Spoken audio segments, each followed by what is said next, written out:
ketemu lagi di channelnya Dela Karissa. Kali ini aku mau ngebahas tentang sekolah apoteker. Jadi kalian tuh harus sekolah apa aja sih biar jadi seorang apoteker? Nah, apoteker ini merupakan salah satu tenaga kesehatan. Kalau kalian kenal sama dokter, dokter gigi, terus perawat, bidan, hai, kenalin, ada apoteker juga. Terus kerjanya ngapain sih? Jadi apoteker itu berpraktik kefarmasian. Mulai dari pengendalian mutu, sediaan obat, terus distribusi, penyimpanan, pengadaan, pelayanan resep dari dokter juga sampai pemusnahan. Di situ ada peran apoteker. Jadi jangan salah sangka kalau apoteker tuh kerjanya cuman yang jaga apotek itu tak.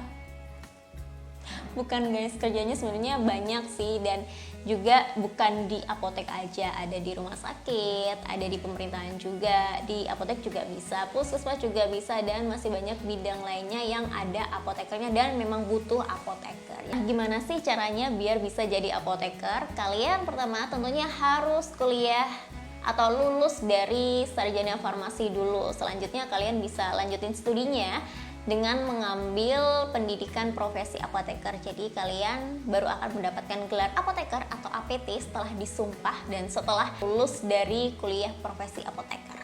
Lama studinya tuh 2 semester, dan kebetulan aku baru lulus, ya nggak baru-baru juga. Kalau misal ditanya kuliahnya kayak gimana, pelajarannya apa aja, terus bayarnya berapa, itu yang penting kan, kalian pengen tahu kan. Terus ngapain aja di sana, aku masih inget lah ya, nanti aku bakal jelasin satu-satu. Jadi aku kemarin kuliah di Fakultas Farmasi Universitas Jember. Di Universitas Jember sendiri ada 2 program studi. Yang pertama program studi sarjana farmasi, dan yang kedua program studi profesi apoteker. Aku kebetulan juga lulus dari program studi sarjana farmasinya di Universitas Jember atau UNEJ. Kalian tahu kan UNEJ di mana? Ada di Jawa Timur. Jangan bilang kalian nggak tahu UNEJ di mana dan masih nyebut Universitas Jember itu dengan sebutan Unjem. Unjem, UNEJ sayang, UNEJ ya, bukan Unjem ya. Penerimaan mahasiswa barunya tuh gimana? Jadi aku tuh daftar program studi profesi apoteker atau biasa yang disingkat dengan PSPA itu tahun 2019. Jadi tahun kemarin dan kemarinnya lagi, ini kan udah tahun 2021 ya, itu tahun 2019, dan lulusnya tahun 2020, lulusan corona. Tos dulu yang sama. Seleksinya gimana? Kalau aku kemarin ada tes yang namanya tes tulis dan tes wawancara, tapi karena aku adalah mahasiswa asli dari Universitas Jember sendiri, S1-nya di sana, jadi kita cuma mengikuti tes tulis aja. Dan bagi pendaftar dari universitas lain akan ada tes tambahan, yaitu tes wawancara. Jadi cuma melalui 2 tahapan itu aja. Dan kapan ini mulai tesnya? Jadi di Universitas Jember setiap tahunnya tuh menerima 2 angkatan untuk PSPA-nya ya. Angkatan genap di awal tahun kayak gini, bulan Januari Februari udah mulai pendaftaran dan bakal dilakukan tesnya. Untuk angkatan ganjil ada di sekitaran bulan Agustus. Jadi sekarang buat kalian yang kepengen lanjut studi di PSPA, persiapkan diri dan jangan lupa pantengin websitenya Fakultas Farmasi UNEJ, dan jangan lupa follow juga Instagramnya BEM Farmasi UNEJ karena di situ bakalan diupdate tentang semua kegiatan dan informasi penting lainnya. Jadi kalau mau update ya jangan lupa di follow dan dipantengin baik-baik. Soalnya kalau sampai kelewat tanggalnya kan sayang, harus nunggu Agustus. Jadi mending kalian persiapkan mulai dari sekarang. Aku nanti akan cerita tentang angkatan aku aja kayak gimana. Soalnya kalau dari angkatan atas aku atau bawah aku itu sedikit, ya mungkin nggak sama kali ya, tentang jumlah yang diterima berapa, terus mata kuliahnya berapa. Aku juga kurang tahu apakah sama persis atau enggak, tapi kalau ada perubahan ya makanya kalian harus update juga informasinya. Kalau dari aku sendiri di angkatan 2019 kemarin, di angkatan genap ya, itu menerima 80 mahasiswa. Jadi baik dari Fakultas Farmasi UNED sendiri ataupun dari universitas lain. Totalnya 80. Materi tes tulisnya meliputi apa aja? Seingat aku ada farmakoterapi, farter, terus ada biologi farmasi, farmasetika, kimia, pokoknya ya gitu-gitu deh. Keluar semua ya, itu bidangnya farmasi semua. Pokoknya kalian persiapin diri aja semaksimal mungkin. Dulu di tahun aku pendaftaran untuk tesnya itu sebesar 600.000, itu dibayarkan melalui transfer ya, melalui rekening gitu. Terus nanti biaya per semesternya adalah 10 juta rupiah per semester. Jadi kita butuh 20 juta untuk 1 tahun kuliah. Itu udah include semuanya, udah mulai OSCE, UKAI, PKPA, praktek kerja profesi apoteker, jadi udah include di situ, jadi nggak usah bayar-bayar lagi, ya uangnya 10 juta itu per semester. Menurut survei aku pribadi, sorry kalau salah ya, aku udah sempet tanya beberapa teman-teman aku dari universitas lain, program studi mereka tuh kayak gimana dan bayarnya berapa. Dari hasil survei aku, di UNED ini adalah yang paling terjangkau. Dan ini universitasnya juga udah negeri, bayarnya juga paling terjangkau. Dan ketika aku tanya sama teman-teman aku yang dari universitas lain yang daftar, yang masuk ke UNED juga, mereka juga bilang kalau emang di sini paling murah bayarnya, UKT-nya maksudnya ya, udah include semuanya, dibayarkan cuman per semester aja, jadi udah nggak ada tambahan untuk biaya yang lain-lainnya kayak gitu. Tapi biaya studinya ini juga setahu aku itu nggak sama setiap tahun, ada angkatan yang dapat 9,5, ada angkatan yang mungkin di atasnya ya 10,5 atau berapa, aku agak lupa, tapi bedanya juga nggak terlalu jauh. Aku mau bahas tentang kuliahnya kayak gimana. Jadi di semester pertama kita pembelajarannya tatap muka, jadi teori gitu, jadi nanti baru di semester keduanya yang full praktek, langsung ke lapangan. Kalau di semester 1 yang dipelajari antara lain ada farmakoterapi. Kalian udah belajar kan tentang farmakoterapi 1, 2, 3 mungkin ya di S1 itu kan udah diajarkan. Jadi kalau di farternya PSPA kita modelnya bukan diajarkan tentang materinya lagi, tapi kita langsung dikasih studi kasus. Jadi ngebahasnya langsung studi kasus full, studi kasus presentasi, kita dikasih kasus kayak gini, penyelesaiannya kayak gimana, rekomendasi apotekernya, tentang pengobatannya, tentang terapinya tuh kayak gimana. Terus ada juga farmasi rumah sakit, kita akan ngebahas tentang ya kerjanya seorang apoteker di rumah sakit itu ngapain aja, mulai dari pengadaan sampai penyimpanan sampai pemusnahan itu kan dilakukan oleh apoteker. Jadi kita akan belajar kayak gimana beserta studi kasusnya. Jadi kalau kita mengalami hal seperti ini, nanti penyelesaiannya kayak gimana itu akan dibahas di farmasi rumah sakit. Farmasi industri ini juga gitu. Di sini bakal dibahas mengenai kerjanya apoteker di industri itu kayak gimana, mulai dari QA, QC, produksi, semuanya serba-serbi industri masuk di farmasi industri sini. Terus ada manajemen farmasi. Di sini akan diajarkan tentang, aku sih yang paling inget ya dari pelajaran ini tuh gimana caranya kita membuka bisnis apotek. Jadi mulai dari perencanaan, studi kelayakan apotek sampai kita bisa menjalankan dan mendapatkan modal. Jadi ada presentasi di akhir gitu nanti modelnya.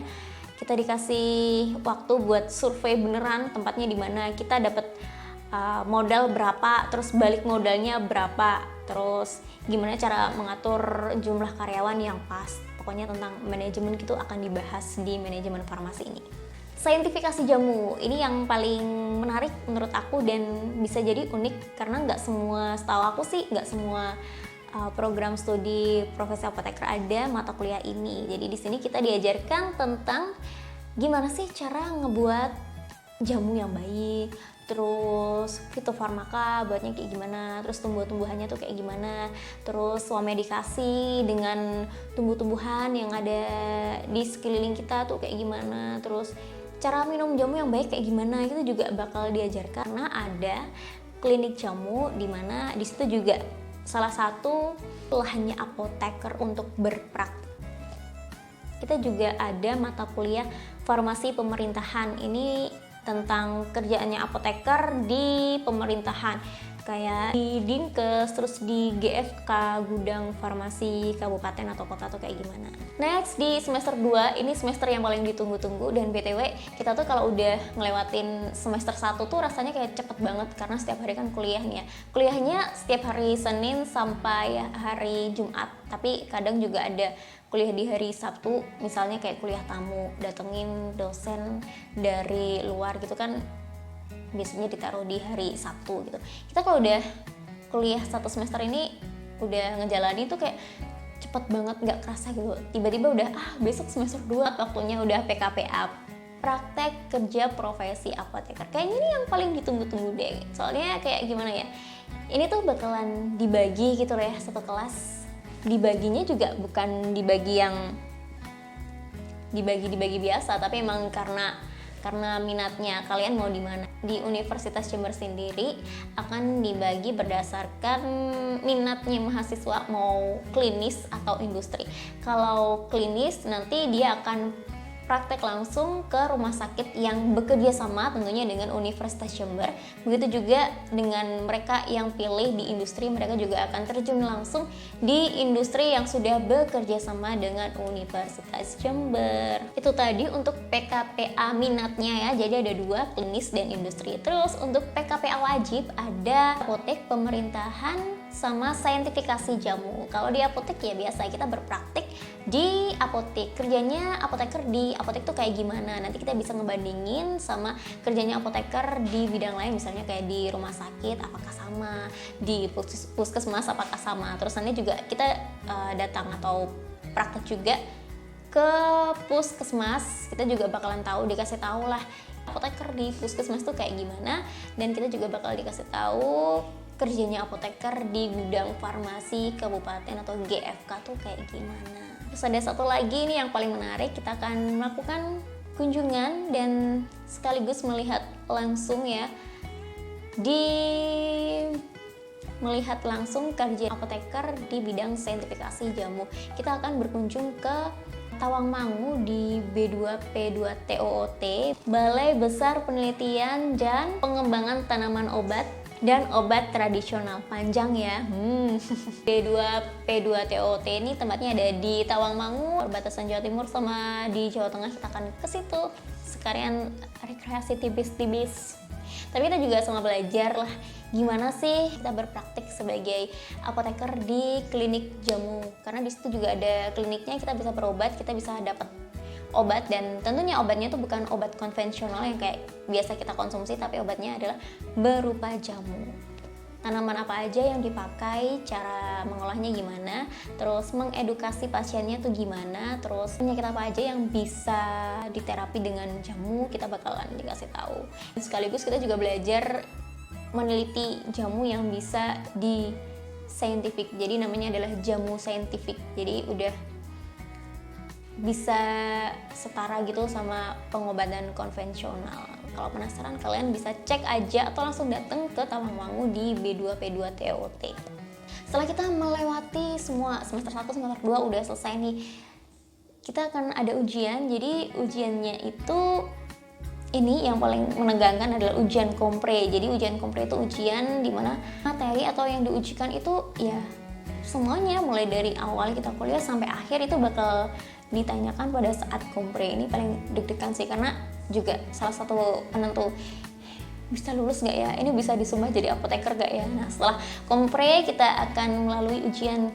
Aku dulu tuh ujiannya OSCE dulu ya, aku ingat OSCE dulu. OSCE juga deg-degan nih, soalnya kan juga kita ujian, tapi ujiannya tuh bentuknya praktek, bukan tulis kayak biasa kan. Praktek, harus praktek beneran.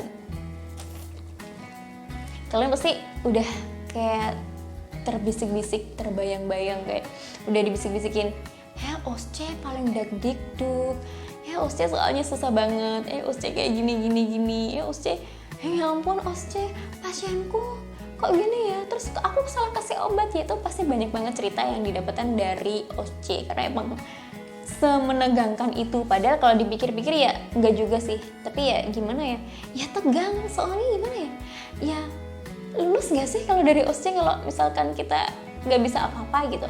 Nah yang terakhir, kalau kita udah OSCE, ini yang paling juga ditakut-takutin karena belajarnya juga harusnya lama, nggak bisa instan gitu, harus berbulan-bulan. Ada UKAI atau Ujian Kompetensi Apoteker Indonesia, UKAI ya biasa nyebutnya. Ini juga buat emang ini sih yang menentukan kamu bakal disumpah apa enggak. Benar-benar bikin dagdikduk gitu, karena kan ini nasional ya, semuanya tuh sama, semuanya tuh rata, waktunya juga dibarengin gitu loh, walaupun WIB, WIT, WITA semuanya tuh waktunya barengan. Soalnya sama nggak ya? Aku lupa. Soalnya sama apa? Beda-beda sih, aku lupa ya. Semoga penjelasan aku tadi bisa menjawab pertanyaan kalian yang mungkin belum paham tentang kuliah profesi apoteker tuh kayak gimana. Kalau kalian pengen tahu informasi lebih detailnya, lebih update-nya, jangan lupa kalian follow Instagramnya BEM Farmasi UNEDS, dan jangan lupa sering-sering aja kunjungi websitenya Farmasi UNEDS. Nanti aku kasih linknya di description box. Buat kalian yang pengen sharing, boleh banget nanti cerita di kolom komentar, atau kalian ada pertanyaan yang mungkin aku bisa bantu, kalian bisa langsung aja komen. Terima kasih udah nonton sampai habis. Aku yakin ini bermanfaat buat kalian. Kita ketemu di video selanjutnya. Bye!